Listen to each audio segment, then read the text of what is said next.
الشيطان الرجيم.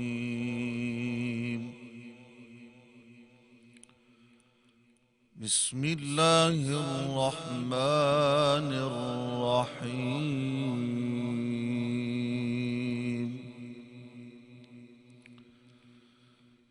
إن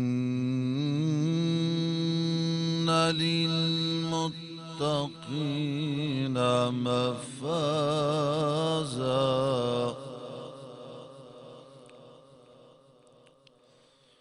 حدائق وأعنابا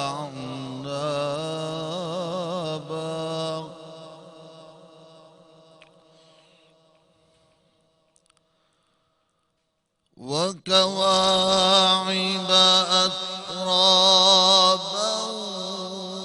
وكأسا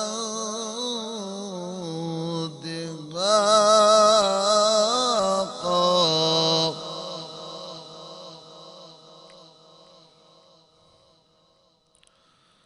لا يسمعون فيها لغوا ولا كذابا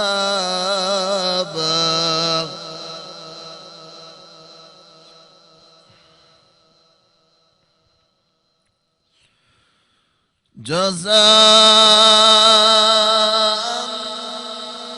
من ربك عطاء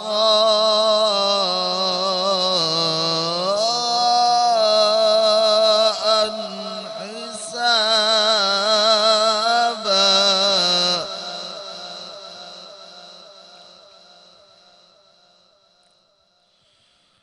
رب السماوات والأرض وما بينهما الرحمن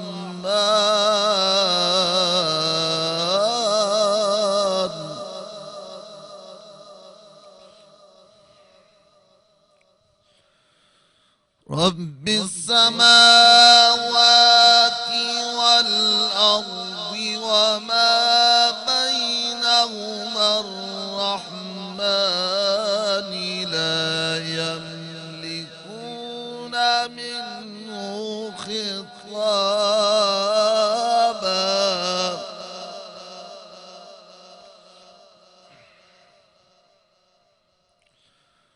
رب السماوات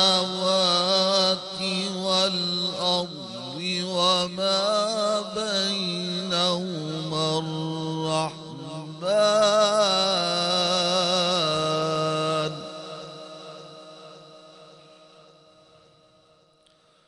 وما بينهما الرحمن لا يملكون منه خطابا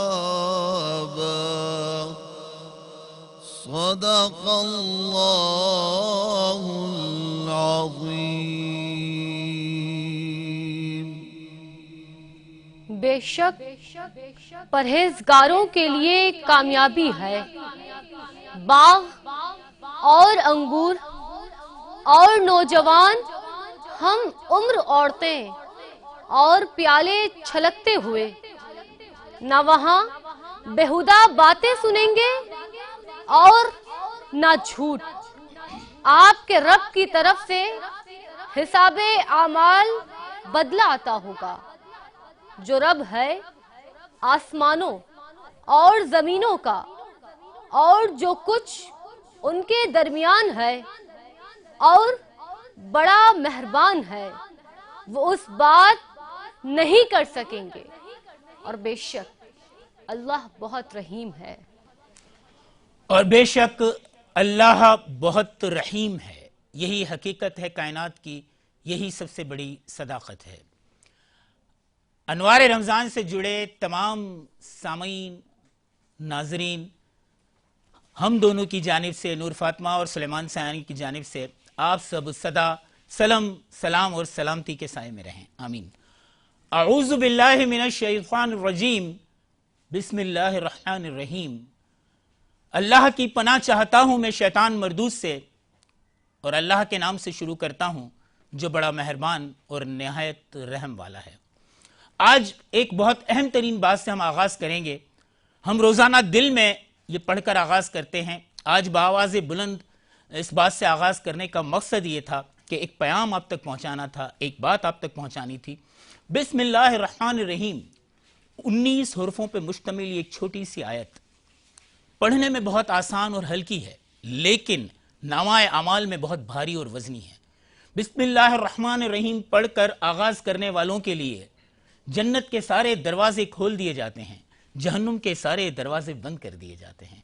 ویسے بھی جب ہم اپنے کسی بھی کام کا آغاز جب اللہ سے شیطان کی پناہ چاہتے ہوئے کرتے ہیں اور اللہ کے نام سے ابتدا کر کے اسے اپنا مددگار، حامی و ناصر بنا دیتے ہیں تو ہمارے بگڑے کام بھی سمر جاتے ہیں۔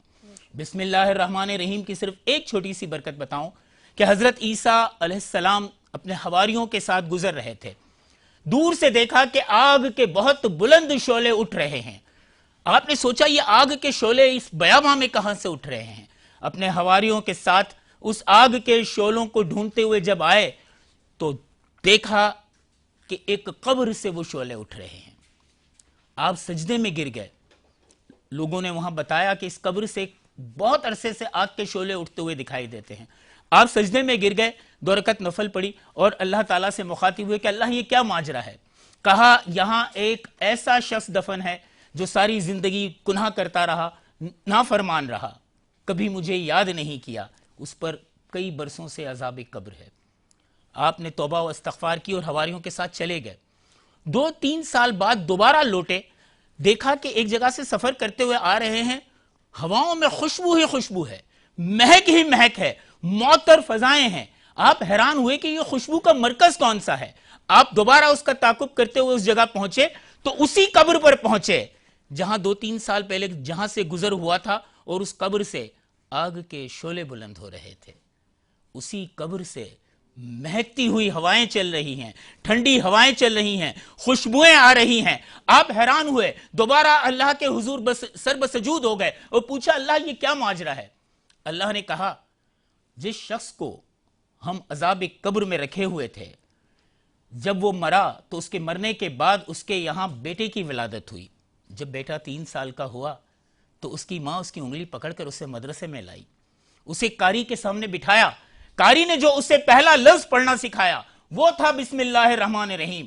ہماری عزت و عظمت نے یہ گوارا نہیں کیا کہ جس کی اولاد نیچے ہمارے نام سے اپنی زندگی کی ابتدا کر رہی ہے، اپنے علم کی ابتدا کر رہی ہے، ہم اس کے باپ کو عذاب قبر دیں۔ ہم نے سارے عذاب اٹھا لیے، ہم نے اس قبر کو جو جہنم کے گڑھوں میں سے ایک گڑھا تھا اسے جنت کے باغوں میں سے ایک باغ بنا دیا۔ ہم نے اس شخص کی بھی بخشش کر دی، ہم نے اس بچے کی بھی بخشش کر دی جس نے زندگی میں پہلی تعلیم بسم اللہ الرحمن الرحیم پائی، ہم نے اس استاد کی بھی بخشش کر دی جس نے اسے یہ تعلیم دی، اور ہم نے اس ماں کی بھی بخشش کر دی جو انگلی تھام کر اس بچے کو اس استاد تک لائی۔ سبحان اللہ۔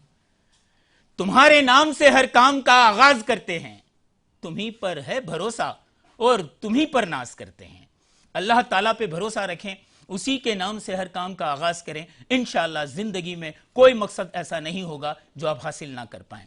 اور یہ ممکن ہی نہیں کہ اللہ کے نام سے جس چیز کی ابتدا ہو پھر اس کے بعد محمد صلی اللہ علیہ وسلم کا ذکر اس محفل میں نہ کیا جائے، کہ اللہ نے یہ نام نامی کہیں بھی اپنے نام سے جدا کرنا گوارا نہ کیا، اور ایمان کی پہلی شرط یہی رکھی لا الہ الا اللہ محمد الرسول اللہ۔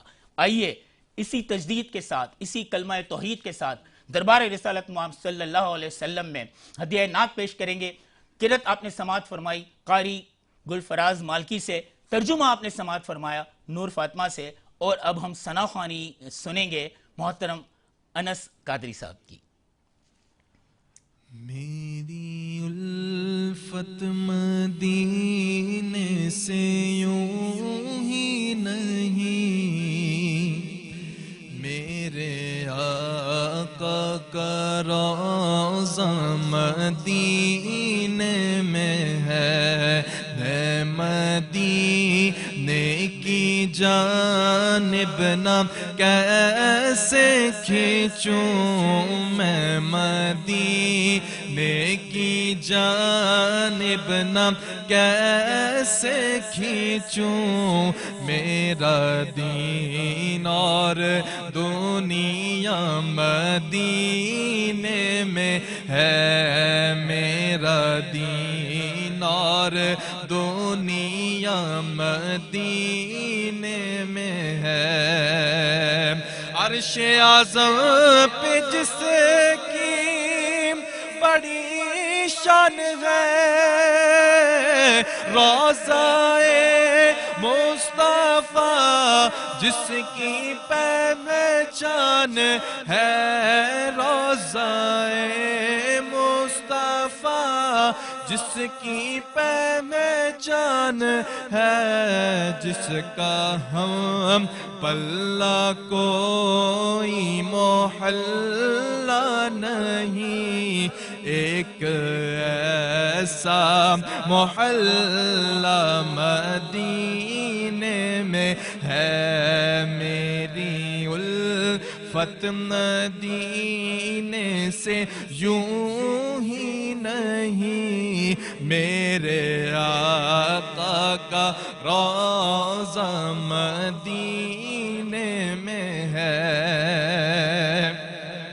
پھر مجھے موت کا کوئی خطرہ نہ ہو موت کیا زندگی کی بھی پرواہ نہ ہو موت کیا زندگی کی بھی پرواہ نہ ہو کاش سرکار ایک بار مجھ سے کہیں کاش سرکار ایک بار مجھ سے کہیں اب تیرا مرنا جینا مدینے میں ہے اب تیرا جینا مرنا مدینے میں ہے سرور